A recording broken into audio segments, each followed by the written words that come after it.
અને આઈમાને આંગણે કલાકારના વાગા પહેરીને તો ક્યારેય નથી આવતા અને મહેમાન તરીકે પણ નથી આવતા. એક આઈમાના બાળક તરીકે આવીએ છીએ અને એને અમે અમારું ભાગ્ય સમજીએ છીએ કે આઈમાં આવડા ગીરના નાકે બેઠા છે ને એમનું શરણ અમને મળે છે. એટલે કાયમી એમનું શરણ અમને મળતું રહે. રામ પરાધામે રૂપાલ આઈને અંગણીએ હે નવ દુર્ગાના ને નિર્માણ એવો રૂડો રૂપલ આંગણ અવસર્યો. અનેક પ્રકારના યજ્ઞ, ધાર્મિક કાર્ય અને ઘણા બધા વૈવાહિક સંસ્કારના પણ કાર્યમાં ભગવતી આઈ શ્રી રૂપલમાં દ્વારા અહીંયા થાય છે. મારી વાણીને પવિત્ર કરીએ ત્યારે ખરેખર આખું વર્ષ ઉર્જાનો સંચાર અમને પણ થતો હોય છે અને મા જગદંબાની એવી કૃપા છે આ રૂપલમાંની કે આખા વર્ષ સુધી અવિરતપણે એ અમારા અવાજની તાસીરને કાંઈ ખબર પડ્યા વગર એ આ આઠમનું આરાધન એ અમને પ્રેરણા પૂરી પાડે છે, અમને શક્તિ પૂરી પાડે છે. તો આ જ સ્થાનની અંદર એવા અનેક જીવ છે કે જે આવેલા માણસોની સેવા કરે, દાસ છે, જે આવે છે એ માના દાસ તરીકે આવે છે. પણ સ્થાનિક જે લોકો છે અહીંયા જે સેવા ભજવે છે એ તો એની પણ સેવા કરે છે. એટલે દાસાનું દાસો ભવિતાસ્મી ભૂયા, એ દાસના પણ દાસ બની રહે. આ જ ભગવતીની કૃપા છે. જય માતાજી મિત્રો. રામપરા નવદુર્ગા તીર્થ ખાતે આમ તો 25મો પાટોત્સવની ઉત્સવભેર ઉજવણી થઈ રહી છે અને આમ તો વર્ષોથી ચૈત્રી નવરાત્રિ હોય ત્યારે વિવિધ યજ્ઞો ઉજવવામાં આવતા હોય છે અને યજ્ઞો દ્વારા અને સાંજે આમ તો દાંડિયા રાસનો દરરોજ કાર્યક્રમ હોય છે. એટલે ચૈત્રી નવરાત્રિ દરમિયાન અહીં દર વર્ષે પાટોત્સવનું રૂપલમાના સાનિધ્યમાં એટલે કે ચારણ જગદંબાના સાનિધ્યમાં અનેક કાર્યક્રમો થતા હોય છે. ગોરબાપા છે, જાની દાદા તરીકે ઓળખે. આવો દાદા, આમ તો બધાના દાદા. જાની દાદા બેઝિક વાત કરવી છે, ચારણ જગદંબાની વાત કરવી છે અને અહીં પાટોત્સવની પરંપરાની થોડીક આપણે વાતો કરીએ. આ ચૈત્રી નવરાત્રિ દરમિયાન આ પાટોત્સવનો શું મહિમા, કયા પ્રકારના યજ્ઞો ઉજવવામાં આવે છે એ થોડીક બેઝિક વાત કરો દર્શક મિત્રો. આઈ શ્રી જોગમાયા રૂપલમાં આ રામપરા એક ગીર વિસ્તાર છે અને ગીર વિસ્તારની અંદર પ્રેમપરાનું જ એક આ નેહડું કહેવાય, ગામડું કહેવાય. અને સામાન્ય તમે નકશામાં જુઓ તો રામપરા ક્યાંય નકશામાં પણ તમને દેખાય નહીં. પણ સમય જતાં મા ભગવતીની એવી કૃપા અને એની એવી અસીમ કૃપા સમાજ ઉપર, સંસાર ઉપર એવી કૃપા થઈ છે કે આ જગદંબાના પ્રાગટ્ય પછી આ વિસ્તારની અંદર રામપરા એક ધામ બન્યું છે અને ધામ બન્યું. મા ભગવતીએ આ સ્થળની અંદર અનેક પ્રકારના યજ્ઞ, ધાર્મિક કાર્ય અને ઘણા બધા વૈવાહિક સંસ્કારના પણ કાર્યમાં ભગવતી આઈ શ્રી રૂપલમાં દ્વારા અહીંયા થાય છે. અને પાટોત્સવ જે કહીએ છીએ તો આ પાટોત્સવ એટલે 25મો પાટોત્સવ છે. મા ભગવતી આ જગદંબા પૃથ્વી ઉપર જ્યારે પૃથ્વીને ધારણ કરી, પૃથ્વી ઉપર અવતરણ થયા અને જ્યારે સમાજને જ્ઞાન થયું કે કોઈ પણ શક્તિ સ્વરૂપે આ સંસારની અંદર પ્રગટ થયા છે ત્યારે એનો એક પાટોત્સવ ઉજવવામાં આવે. અને એ પાટોત્સવ આજે પણ મા ભગવતીનો પાટોત્સવ છે જે 25મો પાટોત્સવ છે. અને આ પાટોત્સવ દરમિયાન આઈ શ્રી રૂપલમાં દ્વારા આ શક્તિ તીર્થની અંદર નવદુર્ગાના યજ્ઞ થાય છે, નવદુર્ગાના સ્થાપન થાય છે.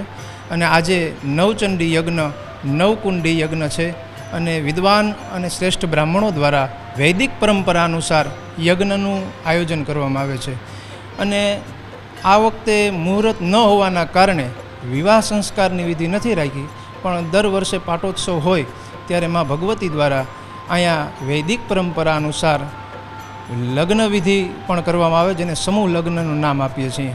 અને એવા દંપતીઓ અહીંયા જોડાય છે કે જે આર્થિક રીતે સદ્ધર ન હોય.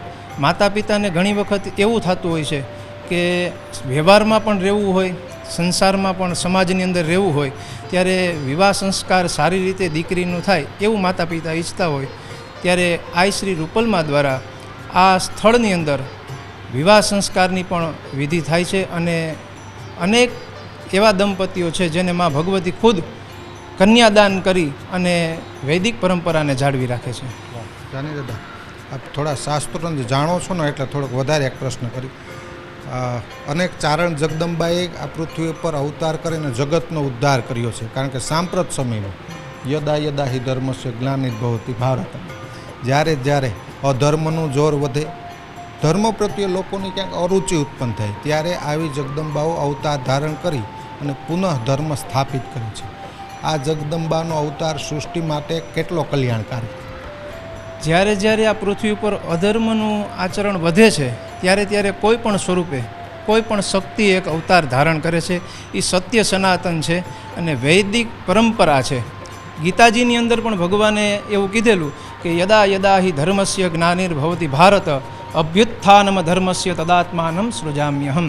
જ્યારે જ્યારે આ પૃથ્વી ઉપર કોઈ પણ ધર્મની હિંસા થશે ત્યારે ત્યારે કોઈ પણ શક્તિ સ્વરૂપે કોઈ પણ અવતરિત એક દેવ અવતાર ધારણ કરશે.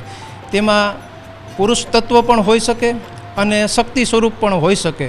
ત્યારે આ જ યુગની અંદર કલિયુગનો એક સિદ્ધાંત છે, કલૌ કેશવ કીર્તનાથ. માત્ર કળિયુગની અંદર કીર્તન જ પ્રધાન છે કે ફરી પાછા ભગવતી એક અવતાર ધારણ કરીને આવ્યા છે અને એના ઘણા બધા ઉદાહરણો છે.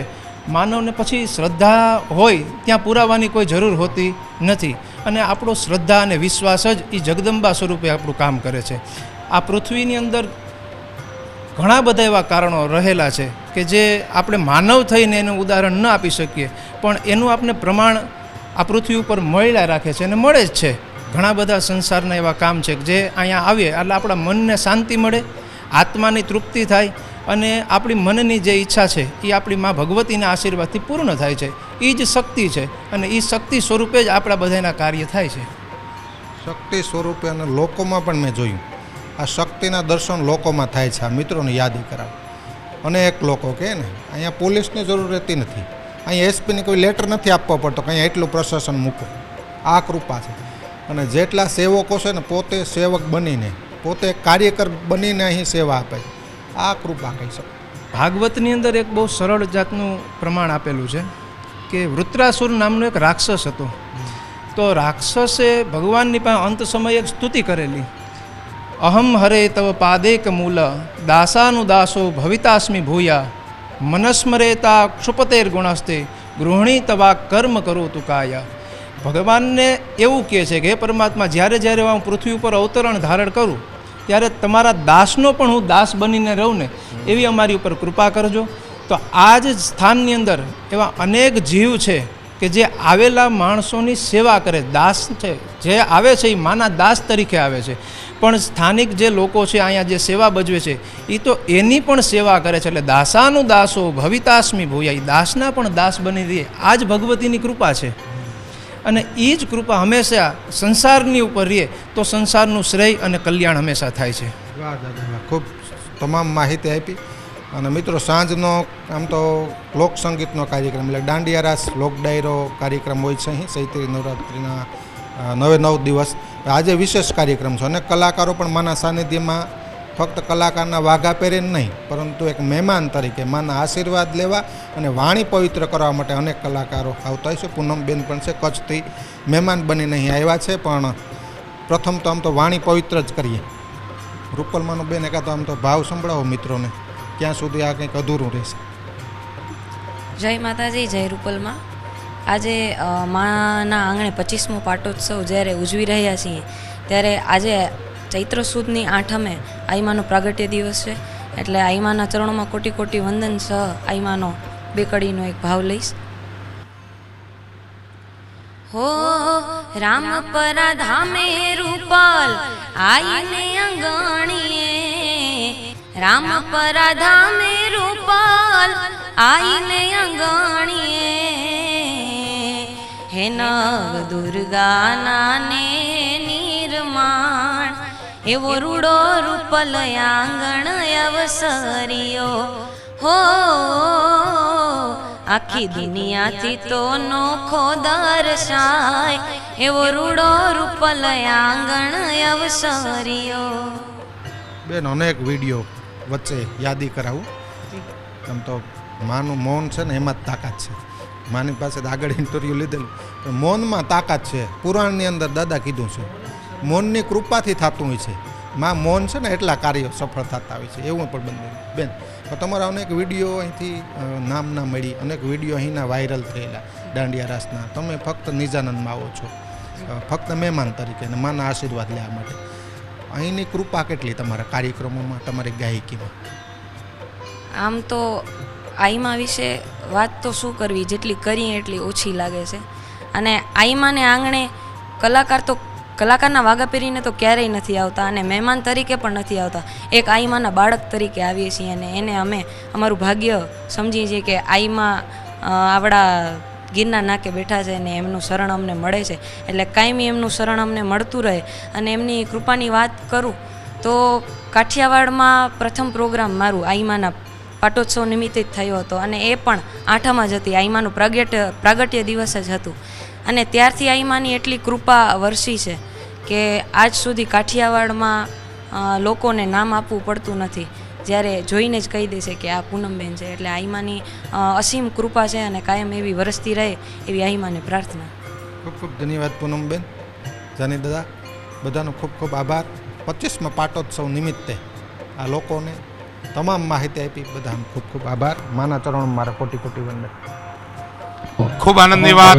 આઈમા રૂપલમાના સાનિધ્યમાં છેલ્લા 6-7 વર્ષથી હું અહીંયા કન્ટિન્યુ આવું છું અને માના સાનિધ્યમાં 8મના દિવસે આ માહોલમાં અમે અમારી વાણીને પવિત્ર કરીએ ત્યારે ખરેખર આખું વર્ષ ઉર્જાનો સંચાર અમને પણ થતો હોય છે. અને મા જગદંબાની એવી કૃપા છે આ રૂપલમાની કે આખા વર્ષ સુધી અવિરતપણે એ અમારા અવાજની તાસીરને કાંઈ ખબર પડ્યા વગર એ આ 8મનું આરાધન એ અમને પ્રેરણા પૂરી પાડે છે, અમને શક્તિ પૂરી પાડે છે. માતાજીની ચરજ, માતાજીના ભાવ, અનેક પ્રકારના ગીતો છે અહીં. બધા ગીતો, બધા ભાવો, અનેક પ્રકારની કાવ્યો, અનેક પ્રકારની રચનાઓ ગાવાનો મોકો મળે છે. એની વાત કરવી છે. બધા સાહિત્યનો ટૂંકમાં સમાવેશ થાય છે. જી, આ પ્રસંગ એવો છે કે એક તો ચૈત્રી નવરાત્રિનો ઉત્સવ હોય છે એટલે શક્તિ આરાધનનો મહાપર્વ કહેવાય અને શક્તિ આરાધનના પર્વ નિમિત્તે આ આરાધના તમામ પાસાઓ જે કવિઓએ ગાયા છે, પછી ગરબા સ્વરૂપે હોય, પછી લોકસંગીતના રાજ સ્વરૂપે હોય, પછી માતાજીના ભેળિયા સ્વરૂપનો આરાધ હોય, માતાજીનો ભાવ હોય, માતાજીની ચરજ હોય, સોળા હોય કે પછી છંદ દુઆ હોય માતાજીના, એ તમામ પ્રકારની રચનાઓ કલાકારોને કે એ જે કલા સાધકો છે એને ગાવાનો મોકો મળતો હોય તો એ માત્ર નવરાત્રિનો સમય છે અને એમાં અહીંયા ચૈત્રી નવરાત્રિ નિમિત્તે મા ભગવતીનું આરાધન કરવા મળે ત્યારે ખરેખર વાણી પવિત્ર કરવાનો અનન્ય મોકો અહીંયા મળતો હોય છે. ખૂબ ખૂબ ધન્યવાદ ઘનશ્યામભાઈ, ખૂબ ખૂબ આભાર.